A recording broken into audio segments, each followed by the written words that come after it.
আলহামদুলিল্লাহ। একটু আজকে দেরি হয়ে গেল, তাও দেরি আপনাদের কারণে।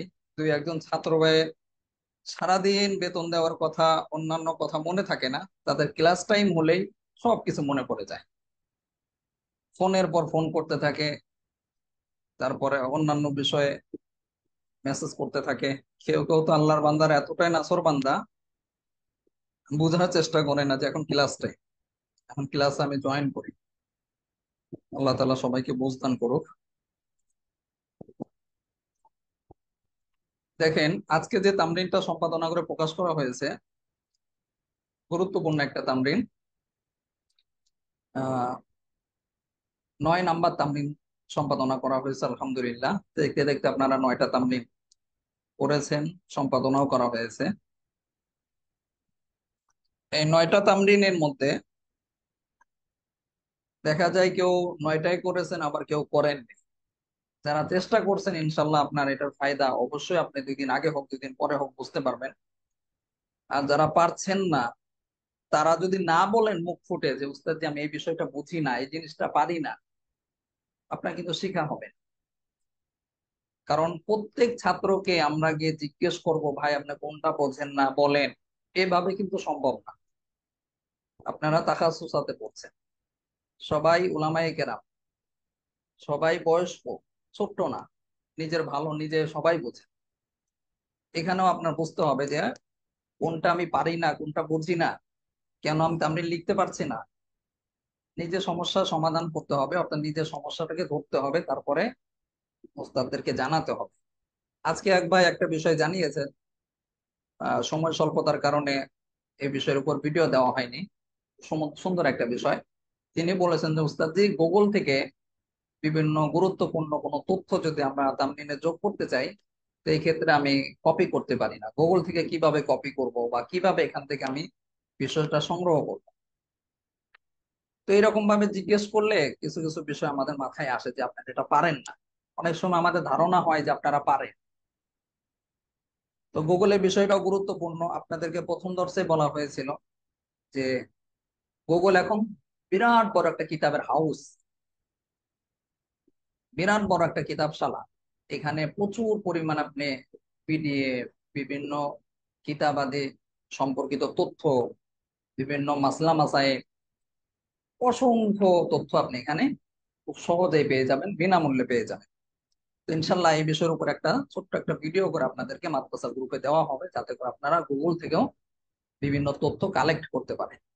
এরপরে আরেকটি বিষয় আমার মনে পড়ে গেল, মাকতাবা শামেলার কথা অনেকেই বলেছেন। আসলে মাকতাবা শামেলা, প্লে স্টোরে যে মাকতাবা শামেলা পাওয়া যায়, এটা মাকতাবা শামেলা না। এটা মাকতাবা শামেলার নাম কা অস্থান, নাম দিয়েছে মাকতাবা শামেলা, কিতাবাদি নাই। কয়েকটা কিতাব আছে, তারপরে নেই। মাকতাবা শামেলা এভাবে পাওয়া যায় না, প্লে স্টোরেও পাওয়া যায় না, এমনকি কোনো অ্যাপসও পাওয়া যায় না। তো আপনার করণীয় কি? এই ক্ষেত্রে আপনাদেরকে মাকতাবা শামেলাটা কিনতে হবে। আর আমার জানা মতে মাকতাবাতুল আজহার যেটা আছে ঢাকাতে, তাদের প্রধান শাখা হলো মধ্য বাড্ডাতে, তারা বিক্রি করে থাকে। এমনকি যাত্রাবাড়ি যে শাখা আছে, এখানেও আপনি চাইলে এখান থেকেও কিনতে পারবেন। মাকতাবায়ে শামেলা যদি ব্যবহার করতে চান, যারা আরবি টু আরবি ভালো বোঝেন, এখানে তো জানেন প্রতিটা বিষয়ের উপরে এমন কোনো বিষয় নেই যেটার উপর কিতাবাদ আপনি এখানে পাবেন না। লক্ষ লক্ষ কিতাব রয়েছে, কোটি কোটি টাকার কিতাব রয়েছে, যে কিতাবগুলো সবার পক্ষে কেনা সম্ভব না। বিজ্ঞ ওলামায়ে কেরাম সবাই এই মাকতাবায়ে শামেলা ব্যবহার করে। তো মাকতাবায়ে শামেলা যদি আপনারা ব্যবহার করতে চান, হয়তো আপনাকে কিনতে হবে। আর কিনতে গেলে অবশ্যই আপনার একটা পিসি থাকতে হবে, অথবা ল্যাপটপ থাকতে হবে, অথবা আপনার ভালো একটা মোবাইল থাকতে হবে, যেখানে স্টোরেজটা অনেক বেশি, বেশি পরিমাণে জায়গা আছে। আহ বর্তমানে মোটামুটি 20,000 টাকাতে একটা মোবাইল কিনলেও 128 জিবি এরকম পাওয়া যায়। তারপর আরো দামি হলে আরো বেশি পাওয়া যায়, স্টোরেজ পাওয়া যায়। তো এরকম ভালো একটা মোবাইল হলে আপনি মাকতাবা সামেলাটা ডাউনলোড করতে পারবেন বা কিনতে পারবেন, মোবাইলেও ব্যবহার করতে পারবেন। আর যাদের পিসি আছে, ল্যাপটপ আছে, তারা তো খুব সহজেই পারবেন। যাদের পিসি নেই, ল্যাপটপ নেই, তারা কিভাবে ব্যবহার করবে? এই ক্ষেত্রে আপনাদের একটা পরামর্শ হলো, মাকতাবা শামেলার যে ওয়েবসাইটটা আছে, ওয়েবসাইটে গিয়েও কিন্তু আপনি সার্চের মাধ্যমেও মাকতাবা শামেলা ব্যবহার করতে পারেন। ওয়েবসাইটের লিঙ্কটা দিয়ে দেবো ইনশাল্লাহ। আর সাথে সাথে আপনাদেরকে গুগল থেকে কিভাবে, ওয়েবসাইট কিন্তু গুগলে গিয়ে সার্চ দিতে হবে, অনেকেই জানেন না। গুগল থেকে কিভাবে আপনারা তথ্য সংগ্রহ করবেন এর উপর ইনশাল্লাহ একটা ভিডিও আপনাদেরকে করে দেওয়া হবে ইনশাল্লাহ আগামীকালকে।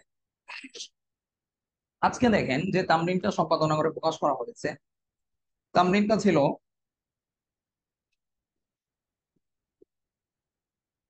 কোরবানির বিষয়ে, যে জিলহজ মাসে চাঁদ ওঠার পর থেকে কোরবানি করার আগ পর্যন্ত চুল, নখ, শরীরের যে কোনো পশম পশম বা লোম কাটা যাবে কিনা এই বিষয়ের উপরে একটা তামরিন আপনাদেরকে দেওয়া হয়েছিল। মূল প্রশ্নটা হলো কোরবানি ঈদের আগে চুল, নখ কাটা নিষেধ কিনা। তো এই বিষয়ের উপর আলহামদুলিল্লাহ আপনারা অনেকেই লিখেছেন, অনেকেই দেখা গেছে তাহকিক করেননি, যতটুকু অনলাইনে পেয়েছেন ওইটাই দিয়ে দিয়েছেন। সবাই একটু চেষ্টা করবেন নিজে সময় ব্যয় করে তাহকিক করার। আপনি একটা অ্যাপস এর মধ্যে পেলেন, দেখা গেল আবু দাউদের একটা হাওলা দিয়েছে, আবু দাউদের হাওলাতে আপনি ক্ষান্ত থাকলেন, একটু যাচাইও করলেন। অনেকেই তো আলহামদুলিল্লাহ আপনি লেখেন, যেটা আপনি অনলাইনে পান ওইটাই কপি করে দিয়ে দেন, হাদিসের হাওলাটা একটু যাচাইও করেন। আবার কেউ কেউ আপনারা বলছেন যে ওস্তাদ যে হাদিসের রেফারেন্স তো নাম্বারটা তো মেলে না আমার মুসলিম বাংলা, না মেলার কারণ কিন্তু একাধিকবার আপনাদেরকে বলা হয়েছে যে আসলে দেখেন সবাই তো আন্তর্জাতিক নাম্বার ব্যবহার করে না। অনেকে আছে তার কিতাবের হাওলা ব্যবহার করছে, অনেকে আছে তার কাছে অন্য একটা অ্যাপস আছে ওইটার রেফারেন্স ব্যবহার করছে। নাও মিলতে পারে, না মিললে কি করবেন, হাদিসের কোন একটা এবারত নিয়ে, কোন একটা আরবি অংশ নিয়ে অথবা বাংলা একটা অংশ নিয়ে আপনাকে সার্চ দিয়ে হাদিস নাম্বারটা বের করতে হবে। যদি আবু দাউদের হয় তাহলে আবু দাউদের একটা অংশ নিয়ে আপনি সার্চ দেন আবু দাউদে গিয়ে। আর কিভাবে অ্যাপসে গিয়ে সার্চ দিতে হবে এই বিষয়ের উপর কিন্তু ভিডিও করে আপনাদেরকে দেওয়া হয়েছে। তারপরেও যদি বুঝে না আসে, কেউ যদি না পারেন, আবার বলবেন, ইনশাল্লাহ আপনাকে আরো সহজ করে বুঝিয়ে দেওয়া হবে। ওস্তাদ জি সার্চ দিলে বলে 100 হাদিস দেখায়, এরপরে আর কিছু পাই না, ডাইরেক্ট খালি একশো হাদিস দেয়। যে এটাই সার্চ দেবেন 100, ঠিক আছে, 100 যে দেখাবে, কিন্তু যে উনি এখানে কথা কি জানেন, আপনার মূল যে বিষয়টা, মানে আপনি যেটার উপর সার্চ দিয়েছেন এটা শুরুর দিকে থাকে, কয়েকটা দেখলে আপনি 3-4টার মধ্যে পেয়ে যাবেন, বাকিগুলো আপনার না দেখলেও চলবে, সবগুলো জি ওস্তাদ একসাথে জি দেখতে হবে যেভাবে এটা না। বলছে আমরা কিন্তু এভাবে উপকৃত হয়েছি আসলে আলহামদুলিল্লাহ, এগুলো কি ঠিকঠাক মতো হয়, ট্রাই করছি। আপনার হয়তো ব্যবহার সম্ভব করতে হইতো করতে, না তার মিল লেখা। হ্যাঁ কথা বলেন না, ব্যবহার করতে করতে আপনাদের অভিজ্ঞতা হয়ে যাবে। তারপরেও না বুঝলে, এই যে একটা কথা বলছেন যে 100টা দেখায়, সত্যি 100টা দেখায়, যেটাই সার্চ দেবেন 100টা সার্চের কি দেখায়, মানে যে এতগুলো পাওয়া গেছে। তো আপনাকে শুরুর দিকে কয়েকটা দেখলেই হবে। আরো সহজ করার জন্য আপনি কিতাবটা নির্ধারণ করে নেবেন। আবু দাউদ থেকে বের করতে চাচ্ছেন তাহলে শুধু আবু দাউদ দিবেন, এতে করে আরো সহজে বের হবে। আর আপনি যদি সকল কিতাব দিয়ে দেন তখন কিন্তু আরো বেশি আসবে, খুঁজে পাওয়াটা কঠিন হয়ে যাবে। যাই হোক, এগুলো ধীরে ধীরে ইনশাল্লাহ ব্যবহার করতে করতে শিখতে পারবেন। তো আপনারা হাদিসের হাওলার ক্ষেত্রেও দেখা গেছে যে যেগুলো অনলাইনে পেয়েছেন এগুলোই দিয়ে দিয়েছেন। প্রথম যে হাদিসটা দেখেন হাওলা হিসেবে এখানে দেওয়া হয়েছে তামরিনের মধ্যে, যে জিলহজ মাসের নতুন চাঁদ দেখতে পাও, রাসূল সাল্লাল্লাহু আলাইহি ওয়াসাল্লাম বলেছেন যখন তোমরা জিলহজ মাসের নতুন চাঁদ দেখতে পাও আর তোমাদের কেউ কোরবানি করার ইচ্ছা করে, তাহলে সে যেন চুল ও নখ কাটা থেকে বিরত থাকে। সহিহ মুসলিমের হাদিস। আবার এই একই হাদিস সুনানে তিরমিজিতেও আছে, ইবনে মাজাতেও আছে, আরো অন্যান্য কিতাবের মধ্যেও আছে। এটা তো অনেকে আপনারা দিয়েছেন। তারপর 2 নাম্বার যে হাওলাটা আছে, দেখেন এইখানে যে হাদিসটা আছে, এই হাদিসটা অনলাইনে কিছু অ্যাপস এর মধ্যে তারা সুনানে আবু দাউদ লিখে রেখেছে, অথচ সুনানে আবু দাউদের মধ্যে এই আবারতে, পরিপূর্ণ এই আবারতে কিন্তু হাদিসটা নেই। তারা অ্যাপস এর মধ্যে দিয়ে দিয়েছে, আপনারাও অন্ধের মতো এটাই দিয়ে দিয়েছেন, যাচাই করলেন না। ভাই যাচাই করতে হবে, একজন বড় আলেম, মুহাক্কিক আলেম দেখে সে যেটা লিখছে এটাই ঠিক আছে, তারও ভুল হতে পারে, ভুলের ঊর্ধ্বে কেউ নয়। এই জন্য আপনারা অবশ্যই যাচাই করবেন। তো এখানে দেখেন আমরা যে হাওলাটা দিয়েছি সুনানের নাসাই দেওয়া হয়েছে আর মিশকাতে দেওয়া হয়েছে, আবু দাউদের মধ্যে পরিপূর্ণ ইবারতে পাওয়া যায় না। এই জন্য আমরা দুইটা কিতাবের হাওলা দিয়েছি, একটা হলো নাসাই আর একটা কি মেশকাতের, এই দুই জায়গায় কিন্তু এটা পেয়ে যাবে। এখন কথা হলো, এই হাদিসটা নিয়ে দেখবেন আমাদের যে মাযহাবী ভাইরা আছেন, আহলে হাদিস ভাইরা আছেন, তাদের অ্যাপসের মধ্যে এটা জয়ীফ লিখেছে। আপনাদেরকে বলা হয়েছে যেটা নিয়ে এরকম বিতর্ক হয় বা দেখা যায় যে হাদিসটা সহিহ কিন্তু জয়ীফ লেখা হয়েছে, এরকম যদি পাওয়া যায় তাহলে এই হাদিসটার পরিপূর্ণ তাহকিক পেশ করতে হবে। এই জন্য দেখেন এখানে তাহকিকটাও দিয়ে দেওয়া হয়েছে যে সোহাইব আর্নাউত রহমতুল্লাহ আলাইহি, তারপরে হাকিম রহমতুল্লাহ আলাইহি, তারা হাদিসটার সনদকে সহিহ বলেছেন। তো আপনারা দেখেছেন কিভাবে তাহকিক করতে হয়, এভাবে আপনারা তাহকিক করবেন। অর্থাৎ প্রথমে যে মুহাদ্দিস হাদিসের ব্যাপারে মন্তব্য করেছেন তার কথাটা আগে আনবেন, এরপরে গিয়ে কোন কিতাবের মধ্যে বলছেন কিতাব নাম্বারটা বা পৃষ্ঠা নাম্বার, খণ্ড নাম্বারটা নিয়ে আসবেন। এরপরে দেখেন নতুন আরেকটা বিষয়, উপরে যে হাদিসটা উল্লেখ করা হয়েছে এই হাদিসের মধ্যে কি বোঝানো হয়েছে প্রয়োজন বোধে আপনাদের ব্যাখ্যাও করতে হবে। দেখেন এখানে ব্যাখ্যা শিরোনামে কিন্তু একটা কথা আলোচনা করা হয়েছে। তো এইভাবে চাইলে যদি অস্পষ্টতা থাকে তখন আপনারা ব্যাখ্যা লিখে সামান্য কিছু কথা যুক্ত করতে পারেন, এতে করে সাধারণ পাবলিক যারা আছে তাদের জন্য বুঝতে সুবিধা হয়। তারপরে 3 নাম্বার যে হাদিসটা আনা হয়েছে এটা কিন্তু আপনারা অধিকাংশই আনেননি, এটাও আনা উচিত ছিল। একজন বিচক্ষণ মুফতি যখন কোনো মাসালার সমাধান দিবেন তিনি আনুষাঙ্গিক বিভিন্ন বিষয় চিন্তা করবেন, চিন্তা করে সমাধান দিবেন। যে আমরা মুছ বা চুল এগুলো কাটতে নিষেধ করে দিলাম, নখ টখ কাটতে নিষেধ করে দিলাম, বা বললাম যে এটা না কাটার কথা হাদিসে এসেছে, এটা সোয়াবের কাজ, ভালো কাজ, মানুষ করলো, কিন্তু তার তো যদি দেখা যায় যে অনেক বড় হয়ে গেছে, দীর্ঘদিন সে কাটে না, 40 দিন হয়ে গেছে, তখন কি? এই জন্য এই হাদিসটা মানা উচিত ছিল, যেটা সহিহ মুসলিমের মধ্যে আছে, সুনানে তিরমিজিতেও আছে, যেখানে স্পষ্ট ভাবে 40 দিন অতিক্রম করতে রাসূল সাল্লাল্লাহু আলাইহি ওয়াসাল্লাম নিষেধ করেছে। এইভাবে যদি আপনি যদি চিন্তা করেন, ফিকির করেন, তাহলে আপনার তামরিনটা পরিপূর্ণ হবে, আপনার মাসালাটা পরিপূর্ণ হবে, সমাধানটা পরিপূর্ণ হবে। আর যদি আপনি দুই একটা কিতাব দেখে ক্ষান্ত থাকেন যে কিতাবের মধ্যে যতটুকু আছে তারা কি কম বড় আলেম, তারা কি কম বোঝে, এই চিন্তা করলে আপনার লেখার মধ্যে, আপনার কাজের মধ্যে নতুনত্ব সৃষ্টি হবে না। সবাই যা করেছে ওটার মধ্যে ক্ষান্ত থাকবে।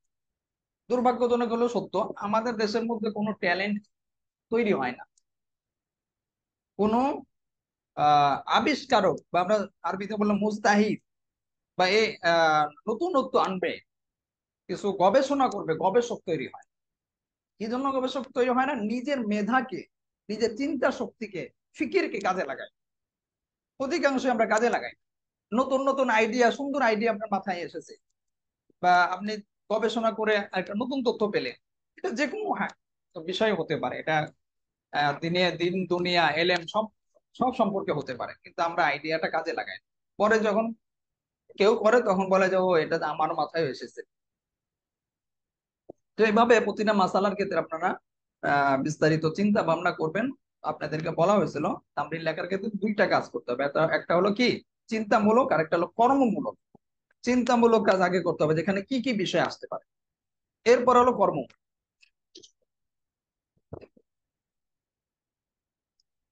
যাই হোক, আজকে তামরিনটা এভাবে সম্পাদনা করা হয়েছে। এরপরে কোনো বিষয় অস্পষ্ট থাকলে আপনাদের দৃষ্টিগোচর হলে, অনেক সময় দেখা যায় আমাদের টাইপের মধ্যে কোনো একটা বিষয় ছুটে গেছে, অথবা কোনো একটা হাদিস ছুটে গেছে, এই হাদিসটা আনা দরকার ছিল, এরকম হতে পারে। আসলে ভাই বিভিন্ন ব্যস্ততার মধ্যে থাকতে হয়। আর আপনারা মনে করেন অনেকে হয়তো আমাদের অনলাইনে শুধু রাতে ক্লাস হয় আর তো কাজ নেই, না ভাই, আপনাদের নিয়ে প্রচুর পরিমাণে ফিকির করতে হয়, প্রচুর পরিমাণে সময় দিতে হয় রাত ছাড়াও। আপনাদের প্রত্যেকের তামরিন দেখা, তামরিন গুলো সম্পাদনা করা, আবার আপনাদের বিভিন্ন বিষয়ে অনেকে জিজ্ঞাসা থাকে, লেখাপড়া বিষয়ে, ওই সমস্ত বিষয়ের উত্তর দেওয়া, ইত্যাদি বিষয়ে প্রচুর পরিমাণে সময় চলে যায়। আচ্ছা দেখেন, আজকে আমরা কাওয়াইদুল ফিক কিতাব থেকে আমরা পড়ছিলাম, গুরুত্বপূর্ণ একটা কিতাব। এই কিতাবের ইতিমধ্যে আমরা 16টা কায়দা পড়ে ফেলেছি আলহামদুলিল্লাহ। আজকে আমরা 17 নম্বর কায়দা থেকে পড়বো।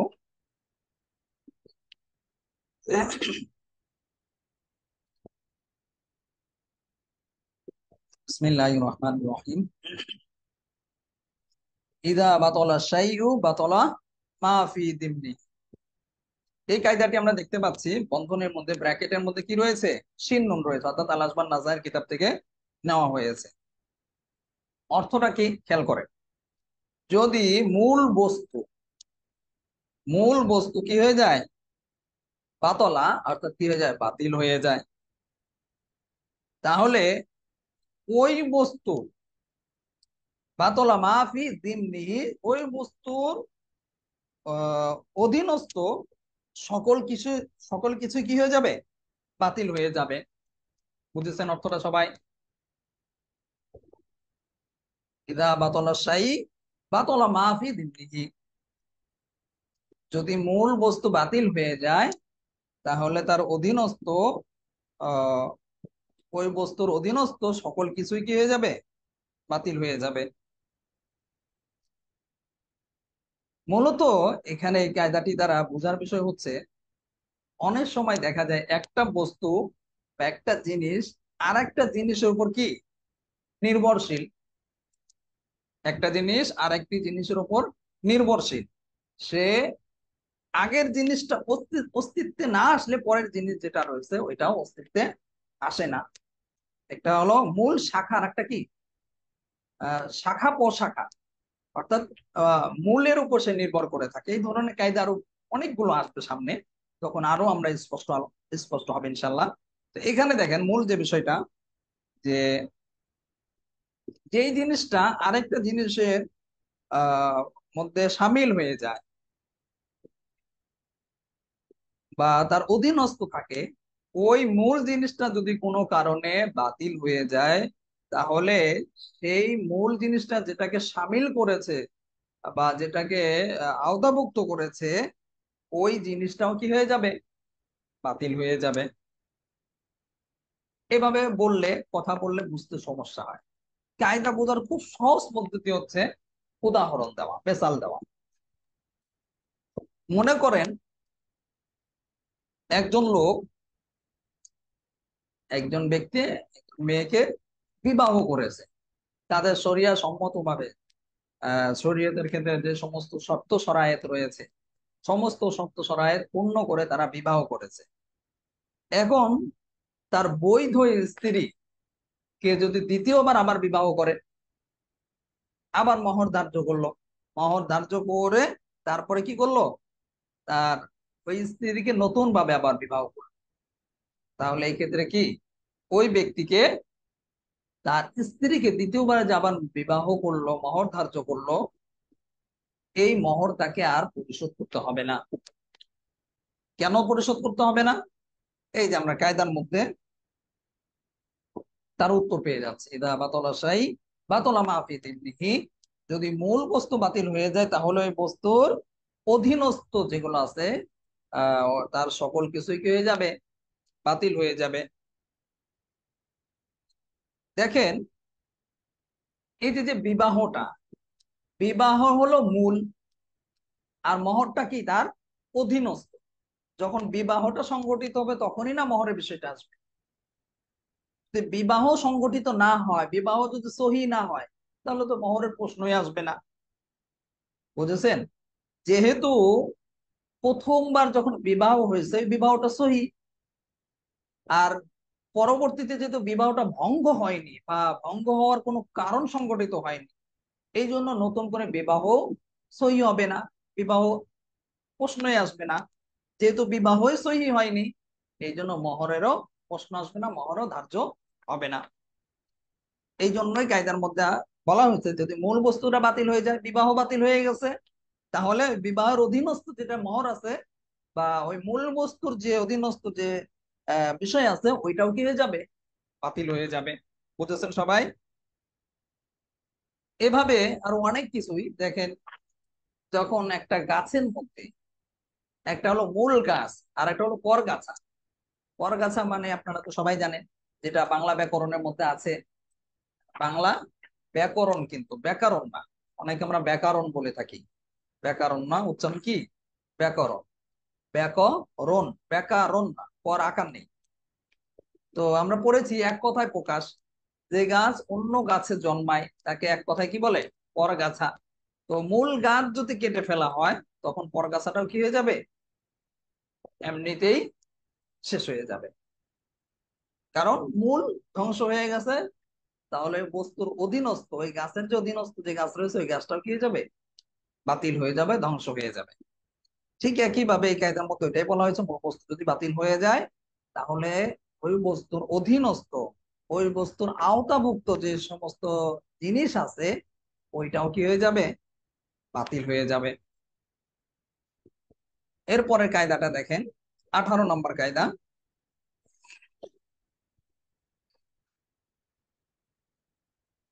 ইদা তাআরাদাল মানিউ ওয়াল মুকতাদি ইকদ্দামুল মানি'। ইদা তাআরাদাল মানি' ওয়াল মুকতাদি ইকদ্দামুল মানি'। এই কায়দাটিও আমরা দেখতে পাচ্ছি বন্ধনের মধ্যে ব্র্যাকেটের মধ্যে কি রয়েছে? শিন নুন রয়েছে, অর্থাৎ মুসান্নিফ রহমাতুল্লাহ আলাইহি শিন নুন এই সাংকেতিক চিহ্ন দ্বারা তিনি আল আসবান নাজায়ের কিতাবকে বোঝাচ্ছেন। এই জন্য তিনি এখানে সাংকেতিক চিহ্ন হিসেবে কি এনেছেন? শিন নুন এনেছেন। অর্থটা খেয়াল করেন, যদি নিষেধাজ্ঞা এবং বৈধতা আহ নিষেধাজ্ঞা এবং বৈধতা সাংঘর্ষিক হয় তাহলে নিষেধাজ্ঞা প্রাধান্য পাবে। বুঝেছেন অর্থটা? যদি নিষেধাজ্ঞা এবং বৈধতা সাংঘর্ষিক হয় তাহলে নিষেধাজ্ঞা প্রাধান্য পাবে। এটার মতনই একটা কায়দা কিন্তু প্রায় হুবহু কায়দায় আমরা পিছনে কিন্তু পড়ে এসেছি। মোট আমরা 18টা কায়দা পড়েছি, এই কায়দাটা দিয়ে 18টা হবে। পিছনে একটা কায়দা কিন্তু আমরা এটার মতনই পড়ে এসেছি। কেউ বলতে পারবেন? যে বলতে পারবেন সে শুধু বলবেন যে কত নম্বর কায়দা। যখন হালাল হারাম এবং অবৈধকারী উভয়কারী বিষয় একত্রিত হয় তখন হারাম এবং 14 নম্বর কায়দা, অবৈধকারী 14 বিষয় নম্বর প্রাধান্য পায়। কায়দা আচ্ছা ওস্তাদ আচ্ছা, জি। জাযাকাল্লাহ জাযাকুমুল্লাহ। আচ্ছা, এই তো আলহামদুলিল্লাহ, এইভাবে একটু মনে রাখলে বোঝানো ইজা হবে। ইস্তামাল হালাল ওয়াল জি হারামু জি, আবুল আচ্ছা ঠিক মুহসিন আছে, আর কিছু বলতে হবে না, গালাব আল বুঝতে হারাম পেরেছি। আল মুহরম। তো কায়দা নাম্বারটা বললে যথেষ্ট, বুঝতে পেরেছি, আপনাদের মনে আছে আলহামদুলিল্লাহ। এই কায়দাটা আর 14 নম্বর যে কায়দাটা আছে, এবারতের মধ্যে কিন্তু একটু ডিফারেন্স আছে, পার্থক্য আছে। কিন্তু বাকি দেখেন মূল যে বিষয়টা, বস্তুটা এটা কিন্তু একই। এভাবে যদি একটু মনে রাখা যায়, পিছনে একটা কায়দা পড়লেন, সামনে আর একটা আসবে, আবার সামনে আসবে। আমরা যেমন আপনাদের 20 নম্বর কায়দাটা পড়াবো একটু পরে। 20 নম্বর কায়দা, একটা কায়দায় আপনার মোট 4 জায়গায় আছে। তো 4 জায়গায় থাকলে মানে 4টা কায়দার মধ্যে এসেছে। আপনার যদি একবার পড়া হয়ে থাকে আরেকবার কিন্তু এত ভালো মতো বোঝাতে হবে না, এমনিতে মনে আসবে যদি একটু খেয়াল করা যায়। তো দেখেন এই কায়দাটি দেখেন, এখানে কিন্তু ওই 14 নম্বর কায়দার মধ্যে আমরা আলোচনা করেছিলাম যে হালাল হারাম যদি একত্রিত হয়, অথবা হারামকারী নস হালালকারী নস উভয়টা একত্রিত হয়েছে, তাহলে এক্ষেত্রে কোনটা প্রাধান্য পাবে? যেটা হারামকারী, ওই ওই নসটা কি পাবে? প্রাধান্য পাবে। আর এখানে বলা হয়েছে যদি নিষেধাজ্ঞা এবং বৈধতা, আর একটু সহজ ভাবে আমরা যদি বলি জায়েজ না জায়েজ, জায়েজ আর না জায়েজের মধ্যে যদি তাআরুজ হয়, সাংঘর্ষিক হয়, তাহলে এই ক্ষেত্রে কি হবে? যেটা না জায়েজ রয়েছে অর্থাৎ নিষেধাজ্ঞা যেটা রয়েছে এটাই প্রাধান্য পাবে। এর আগে আমরা 14 নম্বর কায়দার মধ্যে 2টা রেফারেন্স দিয়েছিলাম, মানে 2টা হাদিসের হাওলা দেওয়া হয়েছিল আপনাদের স্মরণ করার জন্য। যারা স্মরণ নেই তাদের জন্য আবার একটু আলোচনা করছি।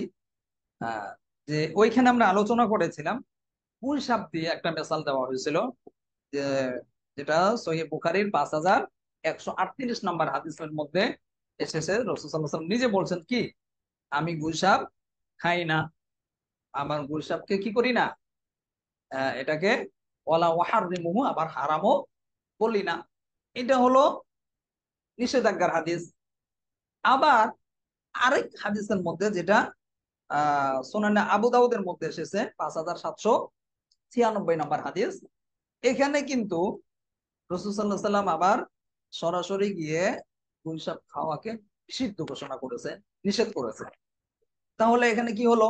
এই যে আমরা যে কায়দাটা পড়ছি এটাই কিন্তু এখানে প্রতিফলিত হয়েছে যে নিষেধাজ্ঞাটা এবং বৈধতা, রাসূল সাল্লাল্লাহু আলাইহি ওয়াসাল্লাম প্রথমে বৈধতা দিলেন এক হাদিসের মধ্যে বুখারীর, আবার আবু দাউদের আরেক হাদিসের মধ্যে এখানে কি নিষেধাজ্ঞা দিলেন, তাহলে এই ক্ষেত্রে কোনটা প্রাধান্য পাবে? 14 নম্বর কায়দার মধ্যে আমরা পড়েছি এই ক্ষেত্রে হারামকারী যে নসটা আছে আহ ওইটা প্রাধান্য পাবে। ঠিক এখানেও নিষেধাজ্ঞাটা কি পাবে? প্রাধান্য পাবে। অর্থাৎ তখন আপনার এই গুইসাপ খাওয়াটাকে আমরা হারাম হিসেবে, নাজায়েজ হিসেবে গণ্য করব, হালালটাকে গ্রহণ করব না। এমনি ভাবে এই কায়দার ক্ষেত্রেও হাঁসের মধ্যে যে মেসালের কথা বলা হয়েছে, আর অনেক জায়গায় বিভিন্ন মেসাল দিয়েছে, যে আপনি অজু করছেন, সুন্নত সহ যদি আপনি অজু করতে যান, অর্থাৎ সুন্নত সহ মানে অজুর তো 4টা ফরজ, বাকি যে আহ, অঙ্গগুলো ধৌত করা আছে এগুলো তো সব তো ফরজ না, এগুলো হলো সুন্নত। কারণ সুন্নত সহ যদি আপনি অজু করতে যান, সবগুলো অঙ্গ প্রত্যঙ্গ যদি ধুতে যান, ওই ক্ষেত্রে গিয়ে দেখা যায় দেরি হয়ে যাবে, আর দেরি হলে আপনার নামাজের অর্থটা ছুটে যাচ্ছে বা নামাজের সময় বেশি নেই। এই ক্ষেত্রে আপনার করণীয় কি? তখন হলো আপনাকে নিষেধাজ্ঞা যেটা রয়েছে, অর্থাৎ নামাজের সময় শেষ হয়ে যাচ্ছে, তখন তার পড়া যাবে না। এই জন্য আপনাকে কি করবেন?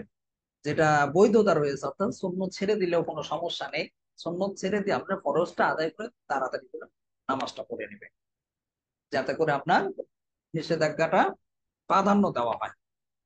যাই হোক, এটা একটু কঠিন, ঘুরিয়ে ফিরে মানে আহ এটা একটু কঠিন হয়ে যায় কথাটা, কিন্তু আগের যেটা বলা হয়েছে এটা তো বুঝছেন সবাই। 14 নম্বর যে হাদিস আওলাটা মূলত জায়েজ না জায়েজ বা হালাল হারামের মধ্যে যদি সাংঘর্ষিক হয়ে যায় বা সংঘর্ষ হয়ে যায় বা তাআরুজ হয়ে যায়, ওই ক্ষেত্রে কি না জায়েজ বা নিষেধাজ্ঞাকে প্রাধান্য দিতে হবে।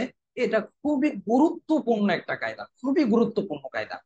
এই কায়দাটা যদি আপনার মনে থাকে, বিভিন্ন ক্ষেত্রে আপনি খুব সহজে একটা সমাধান বের করতে পারবেন। অনেক সময় এমন হবে, ওলামায়ে কেরাম থেকে শুরু করে সাধারণ পাবলিক থেকে শুরু করে অনলাইন জগতে বিতর্কে ভরপুর, তখন আপনি কোন পক্ষ নেবেন বা কোন দিকে আপনি ঝুঁকবেন, আপনি দিশেহারা হয়ে যান। তখন যে কায়দাটা আপনার মাথার মধ্যে থাকে, তখন কিন্তু আপনার আর সঠিকটা বের করা আপনার জন্য কঠিন হবে না। আচ্ছা, তারপরে কায়দাটা দেখেন, 19 নম্বর কায়দাটা, ইদা তাআরাদ মুফসিদাতানি রু'ইয়া আ'যামুহুমা দরারান বিরতিকাবি আখাফিহিমা।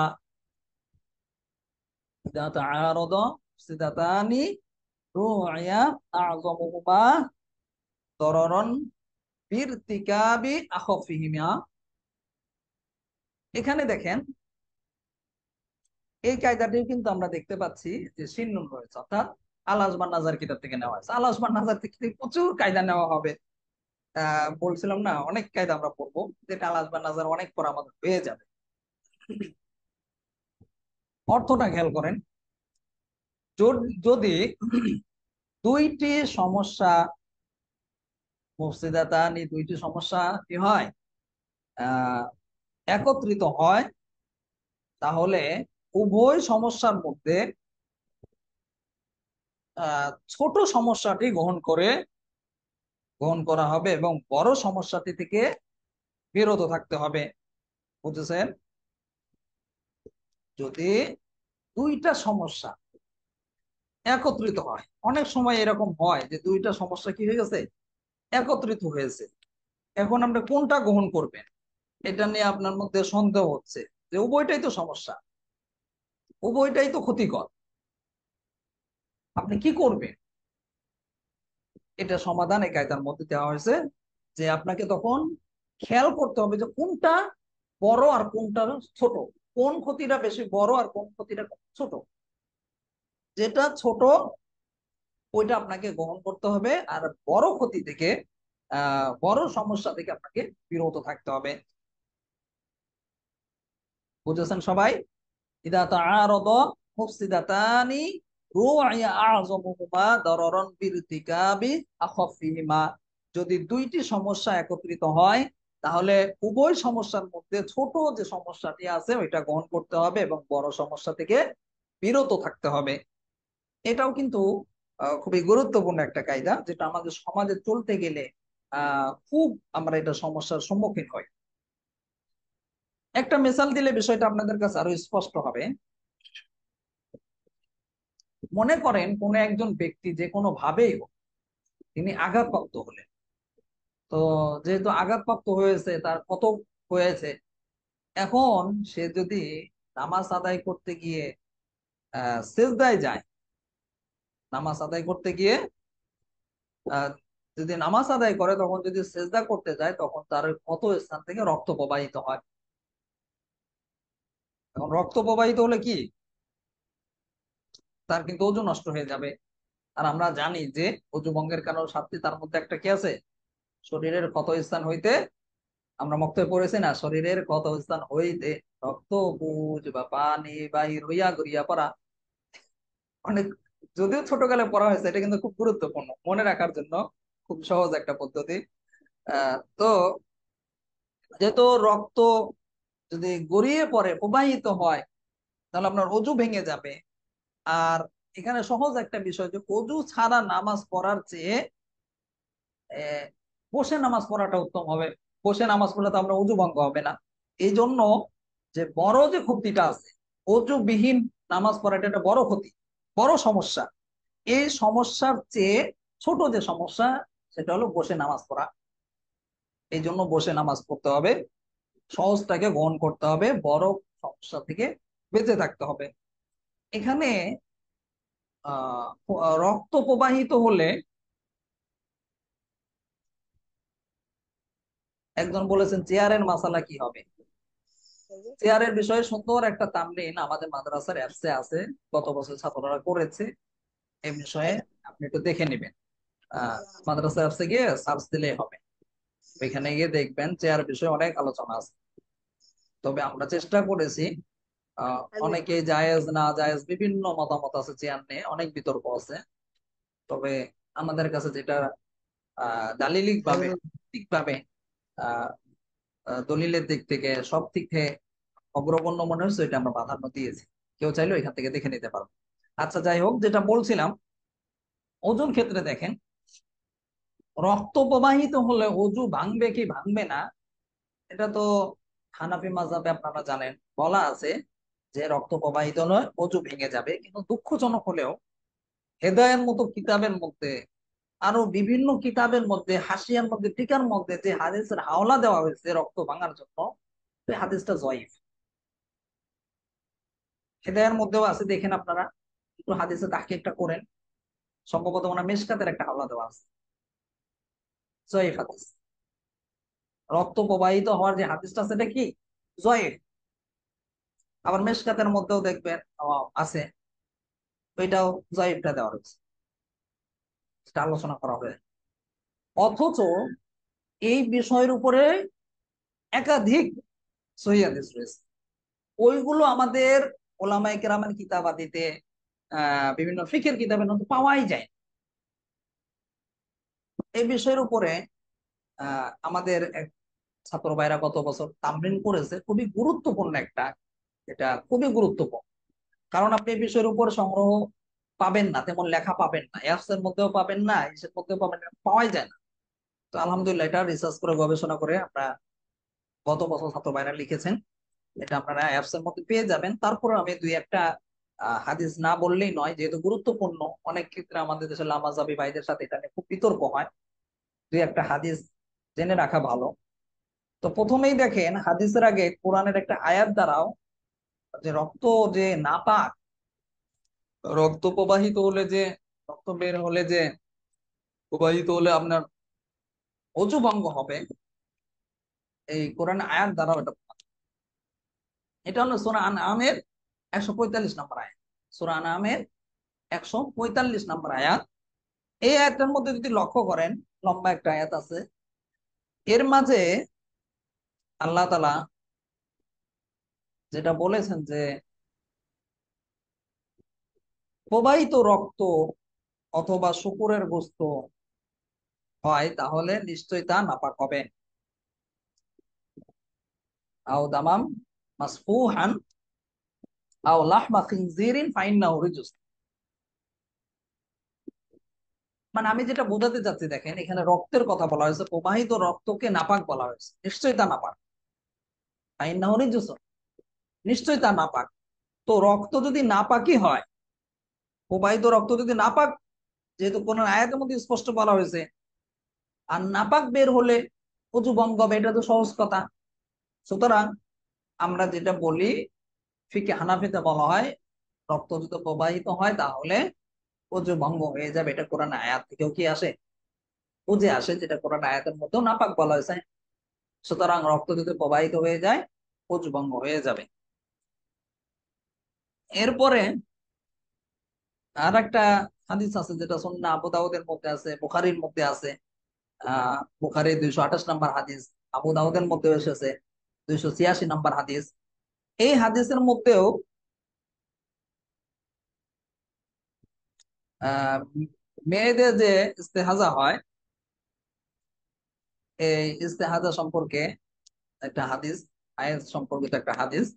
তো এখানেও মূল যে কথাটা, একটা রগ থেকে মূলত রক্তটা নির্গত হয়, রগ থেকে এই রক্তটা বের হয়। এই জন্য রাসূল সাল্লাল্লাহু আলাইহি সাল্লাম বলছেন যে তোমাদেরকে অজু করে নামাজ আদায় করতে হবে। তা এখান থেকেও কিন্তু এটা বোঝা যাচ্ছে যে রক্ত রগ থেকে নির্গত হয়, এই জন্য অজু করতে হবে। তাহলে বোঝা গেল যে রগের থেকে বা শরীরের কোথাও থেকে যদি রক্ত বের হয়, নির্গত হয়ে যায়, তাহলে এটা কি হবে, অজু ভঙ্গের কারণ হবে। এই হাদিস থেকেও কিন্তু এটা বুঝে আসে। অর্থাৎ শরীরের থেকে যদি রক্ত প্রবাহিত হয় তাহলে এটাও একটা অজু ভঙ্গের নিদর্শন। আবার আরেকটা হাদিস আছে মুয়াত্তা মালিকের, যেটা 76 নম্বর হাদিস। এখানের মধ্যেও আহ নাফে রহমতুল্লাহ থেকে বর্ণিত, যখন আব্দুল্লাহ ইবনে ওমর রাদিয়াল্লাহু আনহু নাক দিয়ে রক্ত বের হতো তখন তিনি নামাজ হতে ফিরে যেতেন, অতবার অজু করতেন, পুনরায় এসে অবশিষ্ট নামাজ আদায় করতেন। এই হাদিসটাও আহ কুতুবে তিসার মধ্যেও দেখবেন যে সহিহ বলা হয়েছে, আরো বিভিন্ন জন সহিহ বলছে। ওমর রাদিয়াল্লাহু আনহু এর আমল থেকেও কিন্তু আমরা কি বুঝতে পারি যে রক্ত প্রবাহিত হলে অজু ভঙ্গ হয়ে যায়, এই জন্য তিনি অজু করেছেন। যাই হোক, এরকম আরো বিভিন্ন বিষয় আছে হাদিসের, আপনারা চাইলে তামরিনটা দেখে নেবেন। রক্ত, শুধু যদি রক্ত লেখেন অ্যাপসের মধ্যে গিয়ে তাই চলে আসবে, রক্ত প্রবাহিত হলো অজু ভঙ্গ হবে কিনা। খুব গুরুত্বপূর্ণ একটা তামরিন। আর যেহেতু বললাম আমাদের যে হেদায়ার মধ্যে আরো বিভিন্ন ফিকের কিতাবের মধ্যে যে হাওলাটা দেওয়া আছে, যে হাদিসটাতে দেওয়া হয়েছে, এটা কিন্তু জয়ীফ, সহিহ হাদিস গুলো নেই ওইখানে। তাহলে আমরা কি বুঝলাম এই কায়দা থেকে? 19 নম্বর কায়দার মধ্যে বলা হয়েছে যদি দুইটি সমস্যা একত্রিত হয়, আর উভয় সমস্যার মধ্যে যেটা বড় সমস্যা, ওই সমস্যা থেকে বেঁচে থাকতে হবে। আর যেটা ছোট আছে সমস্যা, ওই সমস্যাটাকে বা ওই আহ ক্ষতিটাকে গ্রহণ করা হবে। বুঝেছেন? এই ক্ষেত্রে উলামায়ে কেরাম আহ দেখা বলেন যে অনেক সময় নেতা নির্বাচন ক্ষেত্রে আহ যদি দুইজন নেতা থাকে, তার মধ্যে আপনি কাকে গ্রহণ করবেন? দুইজনই খারাপ, তখন বলেন এই যে কায়দাটার ভিত্তিতে উলামায়ে কেরাম ফতোয়া দিয়ে থাকেন বা সমাধান দিয়ে থাকেন। অনেক সময় নির্বাচনের ক্ষেত্রেও সমাধান দিয়ে থাকেন এভাবে, এই কায়দার আলোকে, যে দুইজনই তো খারাপ। খারাপের মধ্যে বড় খারাপ কোনটা আর ছোট খারাপ কোনটা? যে বড় বেশি খারাপ তার থেকে বিরত থাকতে হবে, আর যে ছোট খারাপ তাকে গ্রহণ করতে হবে। এগুলো আহ বিশেষ বিশেষ জায়গায় প্রয়োজন হবে।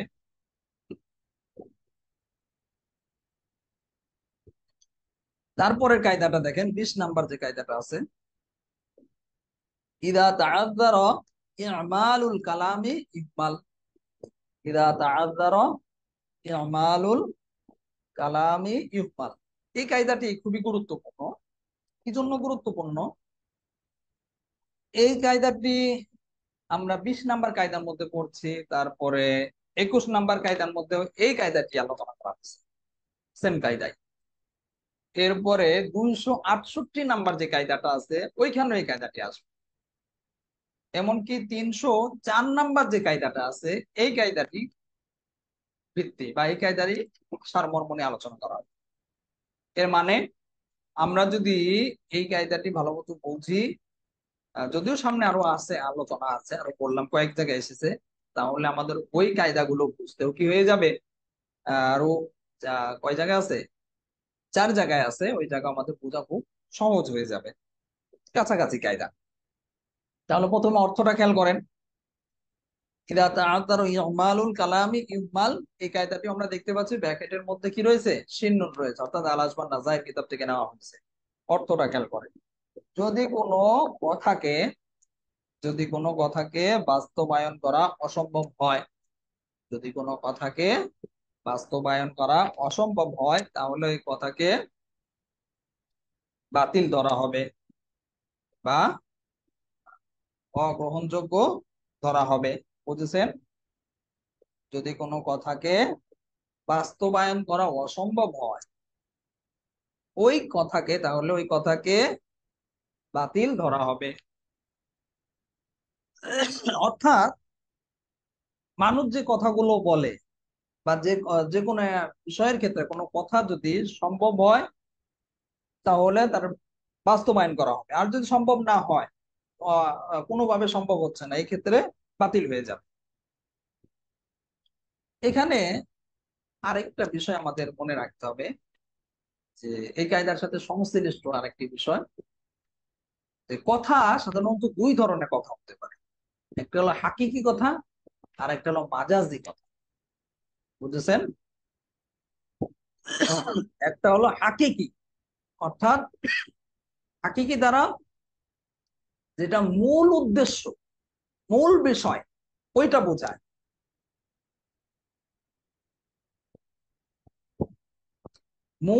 উদ্দেশ্য, মূল যে বিষয়টা বোঝায় ওটা হলো হাকিকি।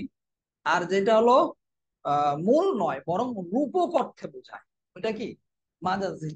তো কথার ক্ষেত্রে সবসময় চেষ্টা করতে হবে হাকিকি অর্থ নেওয়ার। যদি হাকিকি অর্থ নেওয়া সম্ভব না হয়, ওই ক্ষেত্রে মাজাজি অর্থ গ্রহণ করতে হবে। অর্থাৎ আমরা বাংলায় বললে রূপক অর্থ গ্রহণ করতে হবে। এখন কথা হলো, যদি হাকিকিও সম্ভব হলো না, মাজাজিও সম্ভব হলো না, ওই ক্ষেত্রে কি হবে?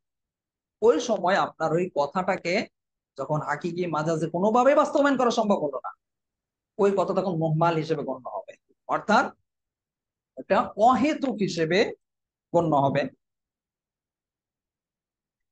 বুঝেছেন সবাই? এই কথাটা বুঝে থাকলে আমাদের সামনে মেসালগুলো বোঝাতে ইনশাল্লাহ আরো সহজ হবে। যেমন মনে করেন, সামনে আরেকটা কায়দা আছে, 20 নাম্বার 21 নাম্বার, দুইটার মধ্যে একই আলোচনা, এই জন্য আমরা দুইটা কায়দা একসাথে করবো। আচ্ছা, আগে একটা মেসাল দিই, তাহলে আপনাদের বুঝতে সুবিধা হবে। যেমন মনে করেন, একজন ব্যক্তি, সে তার স্ত্রীকে বলল কি, যে সে আমার মেয়ে। স্ত্রীকে বলল যে সে আমার মেয়ে। এখন এই কথা দ্বারা কি তালাক প্রাপ্ত হবে, বা দুইজনের মধ্যে কি বিচ্ছেদ হয়ে যাবে? এখন এই কথাটা আপনাকে এই যে কায়দার দিকে লক্ষ্য করতে হবে। কায়দার মধ্যে কি বলা হয়েছে, যদি আহ প্রথমে যে কোনো কথাকে বাস্তবায়ন করতে হবে, তো বাস্তবায়নের ক্ষেত্রে 2 ধরনের কথাকে আমরা বাস্তবায়ন করতে পারি 2 ভাবে, একটা হলো হাকিকি আর একটা হলো মাজাজি। তাহলে হাকিকি ভাবে যদি আমরা লক্ষ্য করি, আহ সত্যিকার অর্থেই কি তার স্ত্রী তার মেয়ে হতে পারে কিনা, আর স্ত্রী মেয়ে হবে। আহ আমরা যদি দেখি, যদি স্ত্রীর বয়স যদি ওই ব্যক্তির চেয়ে বেশি হয়, অর্থাৎ স্বামীর চেয়ে যদি স্ত্রীর বয়স বেশি হয়, তাহলে এক্ষেত্রে এমনিতেই বোঝা যাচ্ছে যে এটা কখনোই সম্ভব না। কারণ আহ বাবা কখনো মেয়ের চেয়ে ছোট হয় না, বাবা কখনো কি মেয়ের চেয়ে ছোট হয় না। যদি স্ত্রী তার মেয়েই হয়, তাহলে অবশ্যই তার চেয়ে বয়সে ছোট হবে।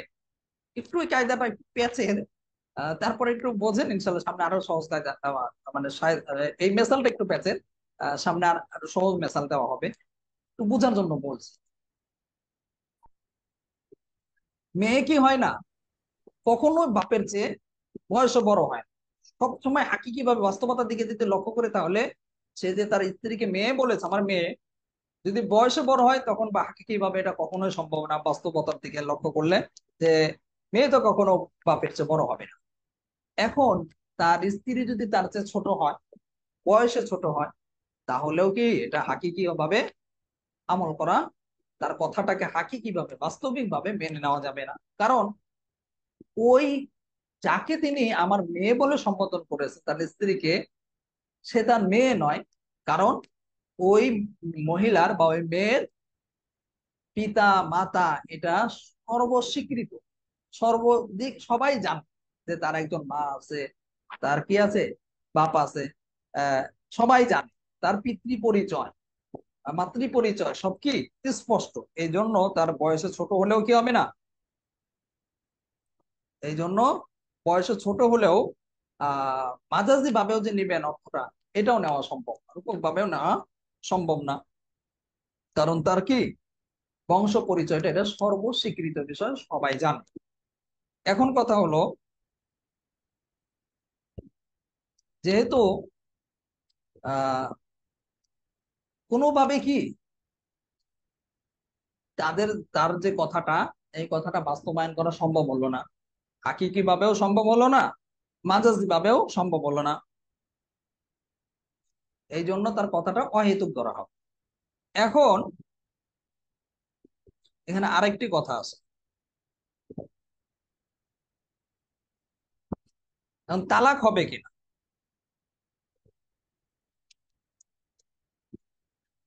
এখানে তালাকের বিষয়ে একটু লম্বা চড়া আলোচনা আছে, ওইটা আমরা একটু পরে করছি। আগে মেসালটা দিয়ে বিষয়টা বুঝিয়ে নিই। আরেকটি মেসাল, পরের কায়দাটা দেখেন, 21 নম্বর কায়দাটা।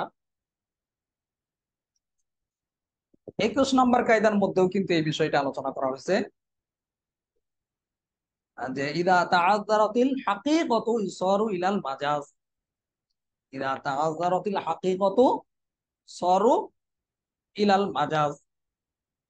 যদি এই কায়দাটা আমরা দেখতে পাচ্ছি শিন্নুন রয়েছে, অর্থাৎ আল আসবান নাজায়ের কিতাব থেকে নেওয়া হয়েছে।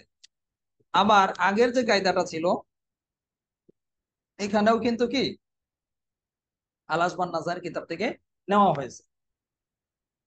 অর্থটা খেয়াল করেন, এখানে এই কায়দাটার মধ্যে একটু সহজভাবে বলা হয়েছে, ইদা তাআযযারাতিল হাকীকাতু ইসারু ইলাল মাজাজ, যদি বাস্তবতার উপর আমল করা কঠিন হয়ে যায়, যদি হাকিকতের উপর বা বাস্তবতার উপর আমল করা কঠিন হয়ে যায়, তাহলে মাজাজের উপর অর্থাৎ রূপক অর্থের উপর আমল করতে হবে। বুঝেছেন?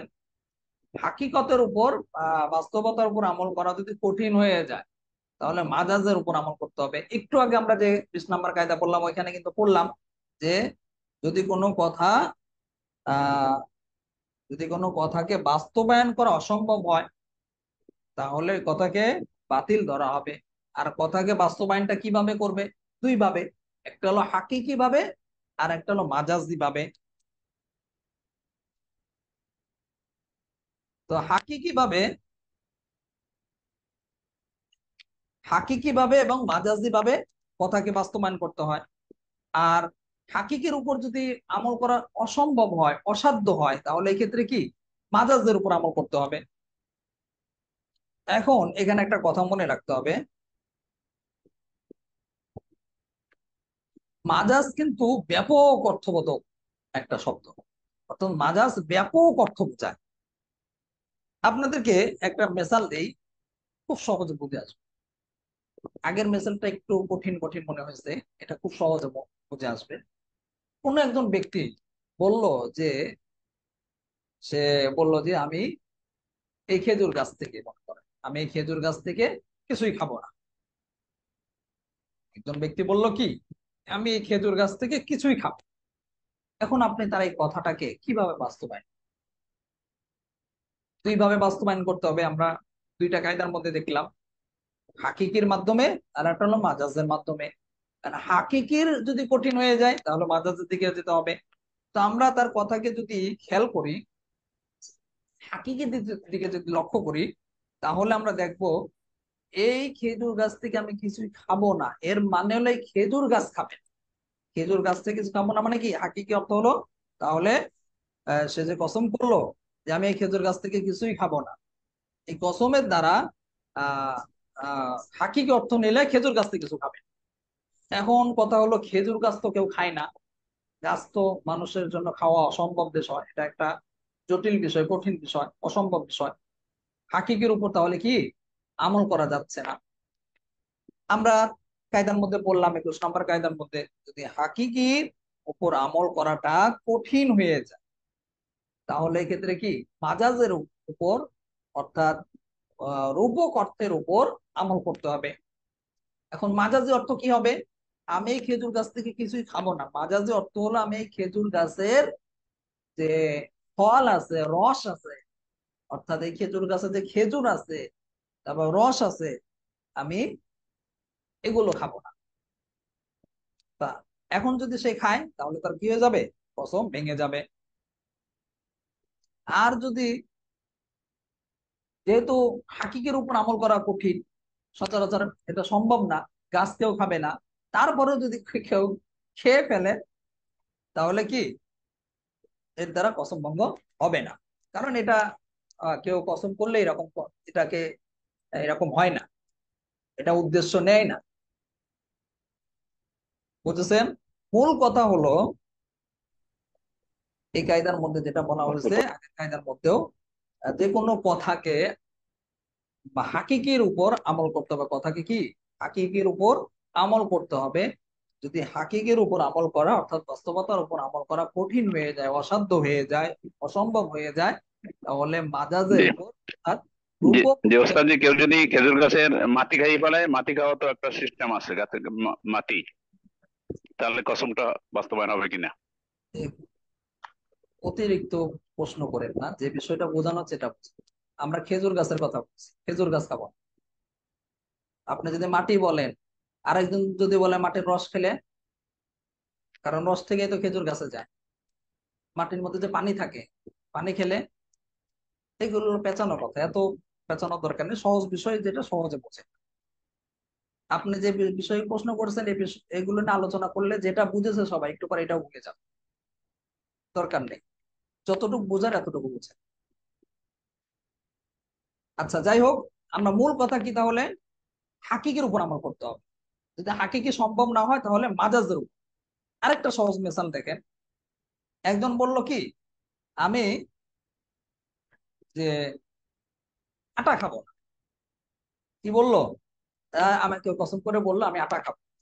কারণ আটা খাবো না বলতে কি হাকিকি অর্থ হলো বা এটার বাস্তবিক অর্থ হলো আহ, যে আটাই খাবে না। আর আটা তো খায়, আটা তো কেউ সাধারণত সচরাচর কি খায় না, কারণ আটা খাওয়া তো কাঁচা, বা ওইটা কেউ খাওয়ার মতো উপযুক্ত না, এটা খায় না।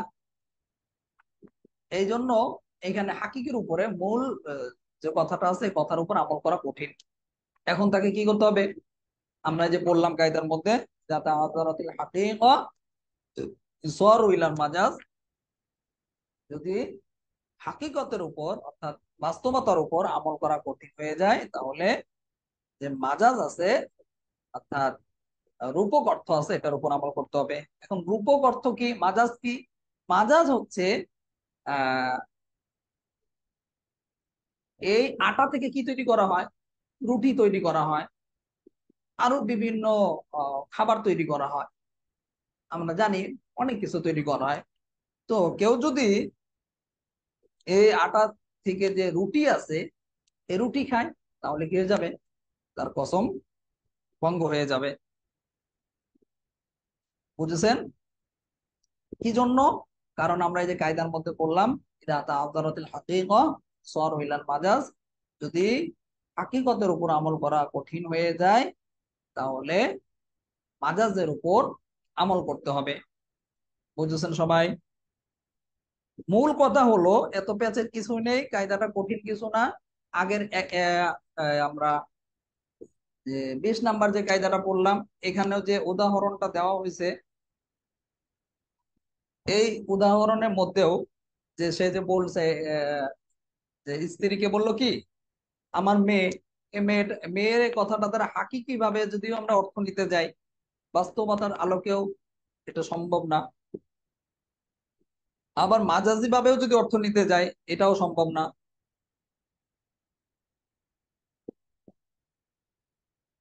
বুঝেছেন? মাজাজি ভাবে সম্ভব না কেন? কারণ হচ্ছে তার তো বংশ পরিচয় সবকিছু স্পষ্ট। আবার এখানে যদি আমরা হাকিকি ভাবে আহ ধরতে যাই তাহলে তো এটাও সম্ভব না, এই জন্য তালাক কি হবে না, হবে না, তালাকও সাব্যস্ত হয় না। আবার যদি আমরা যদি মনে করি যে না তালাক সাব্যস্ত হবে, তাহলে এর মানে কি যে তার কথাটাই তো ভুল। কারণ মেয়েকে বিয়ে করলে তো বিয়ে সহি হবে না।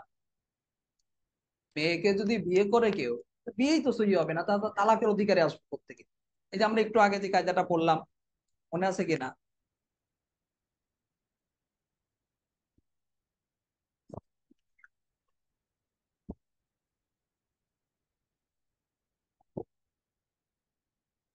কত নাম্বার কায়দা? 17 নাম্বার কায়দা পড়লাম। ইদা বাতলা শাইউ বাতলা মাফি তেমনিহি। যদি মূল বস্তু বাতিল হয়ে যায় তাহলে ওই বস্তুর অধীনস্থ যে সকল বিষয় আছে ওইটা বাতিল হয়ে যাবে।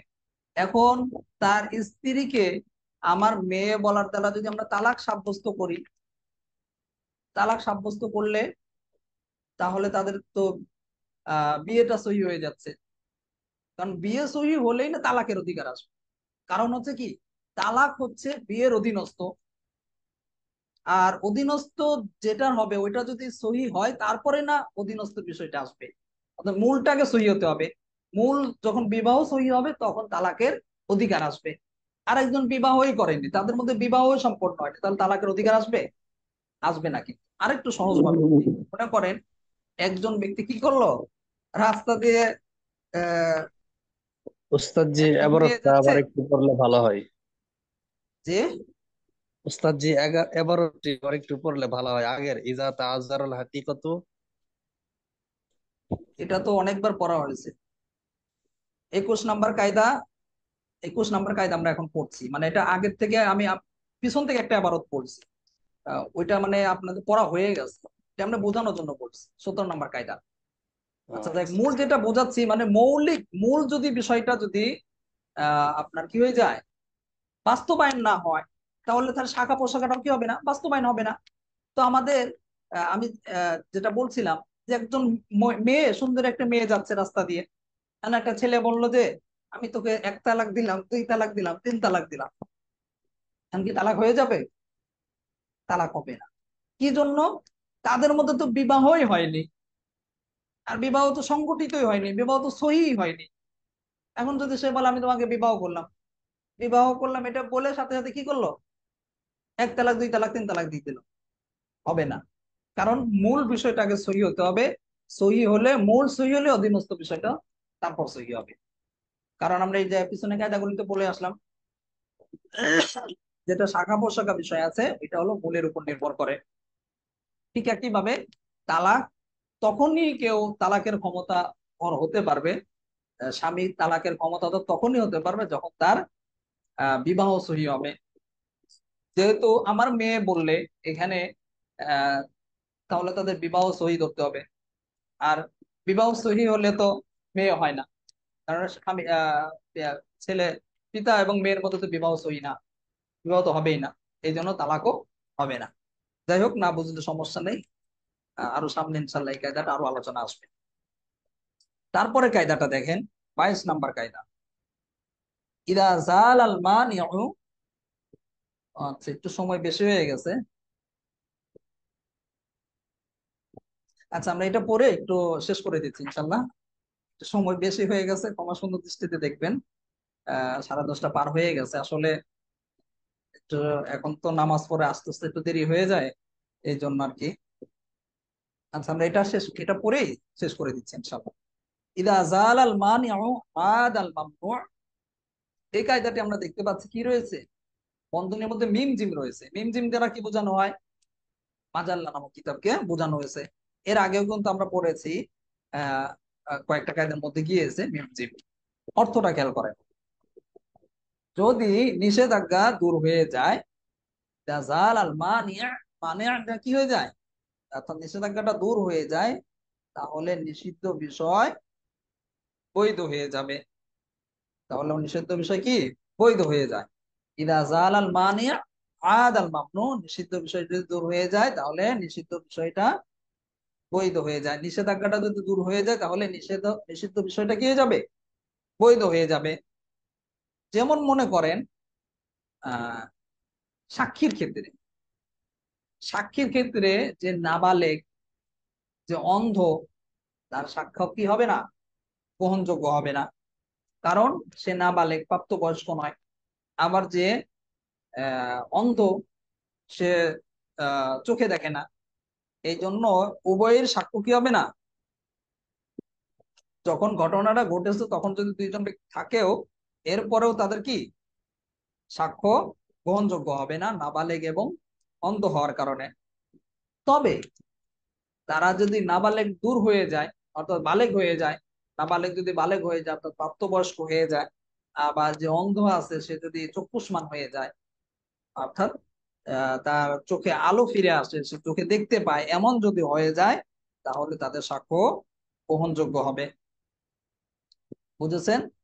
এটাই বলা হচ্ছে কায়দার মধ্যে ইদা জালাল মানি আদাল মামনু, যদি নিষেধাজ্ঞাটা দূর হয়ে যায়, অর্থাৎ যে কারণে নিষেধাজ্ঞাটা এসেছিল ওই নিষেধাজ্ঞাটা যে কোনো ভাবে, যে কোনো কারণে যদি দূর হয়ে যায়, তাহলে ওই নিষিদ্ধ বিষয়টাও তখন কি হয়ে যাবে?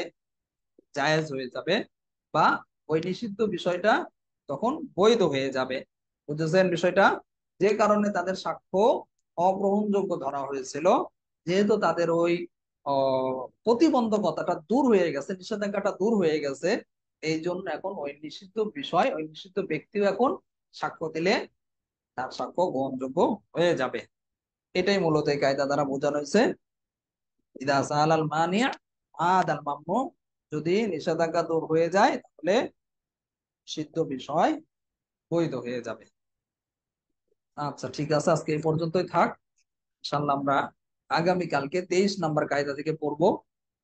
এর বাইরেও যদি কারো কোনো প্রশ্ন থাকে, কোনো কিছু না বুঝে আসে, আপনারা ব্যক্তিগতভাবে মাদ্রাসার হোয়াটসঅ্যাপে জিজ্ঞাসা করবেন, ইনশাআল্লাহ আপনাকে আরো সুন্দরভাবে বুঝিয়ে দেওয়ার চেষ্টা করা হবে। দর্সের মধ্যে অনেক আলোচনা করতে চাইলেও করা সম্ভব হয় না, সময় কম, আবার অনেকে বুঝবে না, অনেকের কঠিন হয়ে যাবে, সব দিকে লক্ষ্য করে আলোচনা করতে হয়। বেশি বিস্তারিত আলোচনা বা বেশি গভীর আলোচনা গেলে অনেকের কাছে বোধগম্য হয় না। আচ্ছা ঠিক আছে, আজকে এই পর্যন্ত থাকলো। সুবহানাল্লাহি ওয়া বিহামদিহি, সুবহানাকাল্লাহুম্মা ওয়া বিহামদিকা, আশহাদু আল্লা ইলাহা ইল্লা আনতা, আস্তাগফিরুকা ওয়া আতুবু ইলাইক। আসসালামু আলাইকুম ওয়া রাহমাতুল্লাহি